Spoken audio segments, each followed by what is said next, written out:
नमस्कार शिशु सुरभि कार्यक्रम 2024 ପାଇଁ बछा बछा क्विज कंपिटिशन प्रतियोगिताରେ प्रथम ହେବା ପାଇଁ ଏହି ଭିଡ଼ିଓଟିକୁ ନିଶ୍ଚୟ ଦେଖନ୍ତୁ। ମହାଭାରତ ଓଡ଼ିଆ ଭାଷାରେ କିଏ ଲେଖିଥିଲେ? ଏହାର ସଠିକ ଉତ୍ତର ହେଉଛି ସାରଳା ଦାସ। ପରବର୍ତ୍ତୀ ପ୍ରଶ୍ନକୁ ଯିବା। ଓଡ଼ିଶାର ଗାନ୍ଧୀ କାହାକୁ କୁହାଯାଏ? ଓଡ଼ିଶାର ଗାନ୍ଧୀ ଗୋପବନ୍ଧୁ ଦାସଙ୍କୁ କୁହାଯାଏ। ପରବର୍ତ୍ତୀ ପ୍ରଶ୍ନକୁ ଯିବା। ଓଡ଼ିଶାର ଉଚ୍ଚତମ ଶୃଙ୍ଗର ନାମ କ'ଣ? ଏହାର ସଠିକ ଉତ୍ତର ହେଉଛି ଦେଓମାଳି। ତ ପରବର୍ତ୍ତୀ ପ୍ରଶ୍ନକୁ ଯିବା।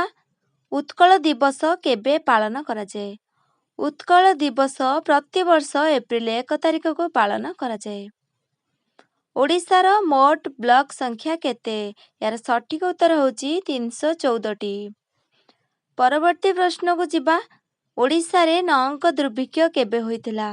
ଓଡ଼ିଶାରେ ନଅଙ୍କ ଦୁର୍ଭିକ୍ଷ 1866 ମସିହାରେ ହୋଇଥିଲା। ପରବର୍ତ୍ତୀ ପ୍ରଶ୍ନକୁ ଯିବା। ଓଡ଼ିଶାର କେତେ ଜଣ ସଦସ୍ୟ ଲୋକସଭାକୁ ଯାଇଥାନ୍ତି? ଏହାର ସଠିକ ଉତ୍ତର ହେଉଛି 21 ଜଣ।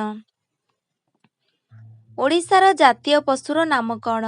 ଏହାର ସଠିକ ଉତ୍ତର ହେଉଛି ସମ୍ବର। ପରବର୍ତ୍ତୀ ପ୍ରଶ୍ନକୁ ଯିବା। ଓଡ଼ିଶାର ଜାତୀୟ ଫୁଲର ନାମ କ'ଣ? ଏହାର ସଠିକ ଉତ୍ତର ହେଉଛି ଅଶୋକ ଫୁଲ।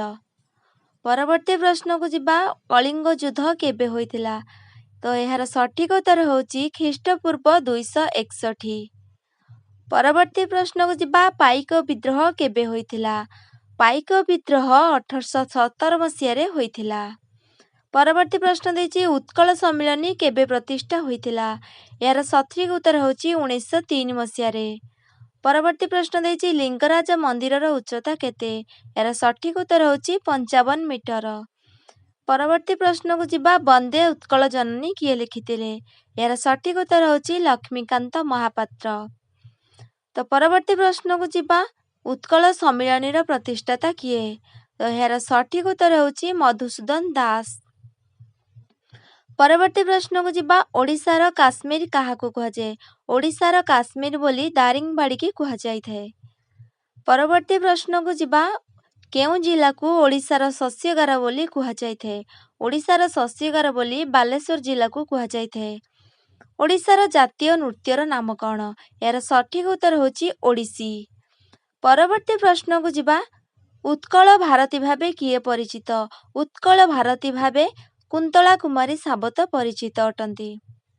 ପରବର୍ତ୍ତୀ ପ୍ରଶ୍ନକୁ ଯିବା। ଓଡ଼ିଶାର କେଉଁ ଜିଲ୍ଲାରେ ସବୁଠାରୁ କମ୍ ଜନସଂଖ୍ୟା? ଓଡ଼ିଶାର ଦେଓଗଡ଼ ଜିଲ୍ଲାରେ ସବୁଠାରୁ କମ୍ ଜନସଂଖ୍ୟା। ଶିମିଳିପାଳ ଅଭୟାରଣ୍ୟ କେଉଁ ଜିଲ୍ଲାରେ ଅବସ୍ଥିତ? ଏହାର ସଠିକ ଉତ୍ତର ହେଉଛି ମୟୂରଭଞ୍ଜ। ପରବର୍ତ୍ତୀ ପ୍ରଶ୍ନକୁ ଯିବା। ଓଡ଼ିଶାର ପ୍ରଥମ ମହିଳା ମୁଖ୍ୟମନ୍ତ୍ରୀଙ୍କ ନାମ କ'ଣ? ଏହାର ସଠିକ ଉତ୍ତର ହେଉଛି ନନ୍ଦିନୀ ଶତପଥୀ।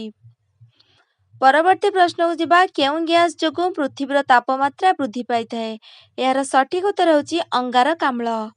ପରବର୍ତ୍ତୀ ପ୍ରଶ୍ନକୁ ଯିବା। ପ୍ରଥମ ଓଡ଼ିଆ କ୍ଷୁଦ୍ର ଗଳ୍ପର ନାମ କ'ଣ? ଏହାର ସଠିକ ଉତ୍ତର ହେଉଛି ରେବତୀ। ଆପଣମାନଙ୍କୁ ଯଦି ଭିଡ଼ିଓଟି ଭଲ ଲାଗିଥିବ ଚ୍ୟାନେଲକୁ ସବସ୍କ୍ରାଇବ କରି ଭିଡ଼ିଓଟିକୁ ସେୟାର କରିଦେବେ।